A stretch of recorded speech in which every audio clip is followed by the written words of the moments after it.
అంటే ఇప్పుడు Telugu I never heard this title. Very nice title. మాట్లాడతావా తలుకులాడతావా. మీ ముద్దు ముద్దు తెలుగు మాటల కోసం అట్లా నోరు తెరుచుకుని చూస్తున్నారు. మీరు ఏమైనా తెలుగులో ఒక మాటలు డబ్బింగ్ ఆర్టిస్ట్ ఉంది కదా, డబ్బింగ్ ఆర్టిస్ట్ ఉంది కదా తెలుగులో ఇప్పుడేం మాట్లాడరా? ఇది చాలు. హాయ్, ఎలా ఉన్నాడు? బాగున్నాడు, నేను బాగుంది, మీరు బాగుండు. వచ్చిండ్రు పోయిండ్రు. అప్పటికే మన వాళ్ళు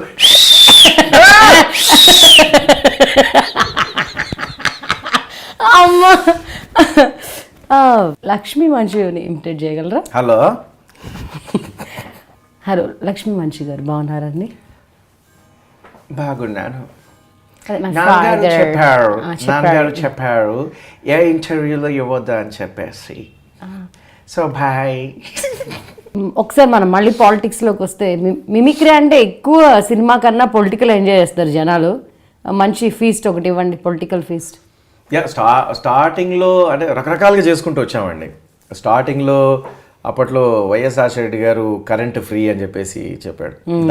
దాన్ని ఆధారంగా తీసుకొని రైల్వే స్టేషన్లో ఎన్టీ రామారావు గారు, చంద్రబాబు గారు, వైఎస్ రాజశేఖర గారు రైల్వే స్టేషన్లో ఎన్టీ రామారావు గారు థమ్స్అప్ పెప్సీ అని నమ్ముతుంటాడు. థమ్స్అప్ పెప్సీ మజా, థమ్స్అప్ పెప్సీ మజా అంటుంటే ఇక్కడ చంద్రబాబు నాయుడు గారు టీ 1 రూపాయి, టీ ఓన్లీ 1 రూపాయి అనగానే వెంటనే రాజశేఖర రెడ్డి గారు అమ్మ చంద్రబాబు నాయుడు ఏదో ప్లాన్ చేశాడు, రూపాయికే టీ అమ్ముతున్నాడు, మనం ఇంకా తక్కువకు చేస్తే బాగుంటుందని. అయ్యా టీ కాఫీ 75 పైసలు మాత్రమే, కాఫీ 75 పైసలు మాత్రమే, టీ 50 పైసలు మాత్రమే, టీ ఓన్లీ 50 NP. ఆ విధంగా ముందు పోతున్నాం. అయ్యా కాఫీ పావలా, కాఫీ పావలా, టీ 10 NP మాత్రమే, టీ 10 పైసలు అని చెప్పేసి తెలియసుకుంటున్నాను. ఆ మాదిరిగా అమ్ముకుంటూ ముందు పోవాలి. చూడండి టీ 10 పైసలు మాత్రమే అని వెంటనే అయ్యా coffee free, coffee free, current కూడా ఫ్రీ. అట్లా ఆ టైంలో కరెంట్ ఫ్రీ అని చెప్పేసి ఇదే కాన్సెప్ట్లో జగన్ ఉంటే, వీళ్ళతో పాటు జగన్ ఉంటే రైల్వే స్టేషన్లో. సో అంటే ఆయన మీద కూడా మళ్ళీ వేరే తయారు చేశారండి. అది వచ్చేసి చిట్టి చిలకమ్మ పాడితే ఎలా ఉంటుంది, చిట్టి చిలకమ్మ అనే పద్యం పాడితే ఎలా ఉంటుందని. ఇంకొక కాన్సెప్ట్ ఏదో ఉంది కదా, లైక్ వైఎస్ రాజశేఖర రెడ్డి గారు అది వచ్చేసి టెలిఫోన్ ఆట కావాలా పాట కావాలా అని ఉంటుంది. ఆట కావాలా పాట కావాలా ఏంటంటే చంద్రబాబు నాయుడు గారు ముఖాముఖిలో కూర్చుంటారు. కూర్చుంటే ఒక అవ్వ ఫోన్ చేస్తుంది, అప్పుడు మాట్లాడే సందర్భం, లేదా యాంకర్ ఫోన్ చేస్తుంది, మాట్లాడే విధానం అన్నమాట. అట్లా చంద్రబాబు నాయుడు గారు కాల్ చేస్తుంది.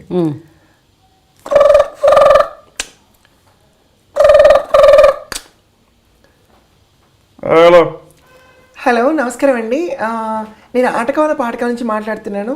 నాకే ఆట వద్దు పాట వద్దు, ఏం మాట్లాడుతున్నారు మీరు? నాకెందుకు ఆట పాట? కాదండి, నేను ఆటకాల పాటకాల నుంచి మాట్లాడుతున్నాను. మీకేం కావాలో అడగండి. మీకు అంటే ఒకసారి మీరు మీకు ఏ పాట కావాలి, ఏ సీన్ కావాలి ఏంటని చెప్పేసి దాన్ని బట్టి చేస్తామండి. మీరు ఏం చేస్తుంటారండి? నేనా అండి, జన్మభూమి కింద మొక్కలు నాటిస్తుంటాను, శ్రమదాన కింద అవే మొక్కలు పేకిస్తుంటాను. అయ్యో అలా కాదండి నేను అనేది. అంటే సరేనండి, ఒకసారి మీరు వెనక్కి చూడండి, స్క్రోలింగ్లో సినిమా పేర్లు వెళ్తున్నాయి టీవీలో. అంటే నా వెనకాల చూస్తే స్క్రోలింగ్లో సినిమా పేర్లు వెళ్తున్నాయి. అందులో ఏదైనా ఒక సినిమా పేరు చెప్తే దాని పాట కానీ ఆ ఆట కానీ వేస్తామండి. చూడండి, ఆ మధ్య ఒకసారి వెనక్కి తిరిగి చూస్తారు, వైఎస్ గారు వచ్చి ముందు కూర్చున్నారు. మళ్ళీ ఇప్పుడు సీఎం పదవికి మళ్ళీ ಹೆಸರು పెడుతున్నారు. మీరు ఏం మాట్లాడుతున్నారు? మా సమస్య లేదు, నేను వెనక్కి తిరిగి చూడను అని చెప్పేసి ఈ విధంగా. అప్పుడు అదే కాల్ వైఎస్ రాజశేఖర్కి వెళ్తే ఆయన ఇలా మాట్లాడతారు. హలో హలో నమస్కారం అండి.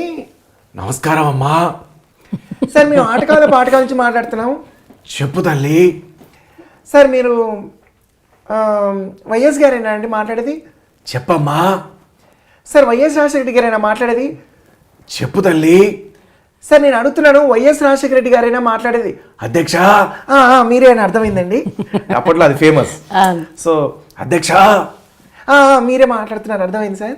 సార్ మీకు ఆట కావాలా పాట కావాలా? చూడు తల్లి, నేనే సీఎంని కాబట్టి నేను ఆడిందే ఆట, పాడిందే పాట, నాకెందుకు నీ ఆట పాట అని చెప్పేసి ఈ విధంగా.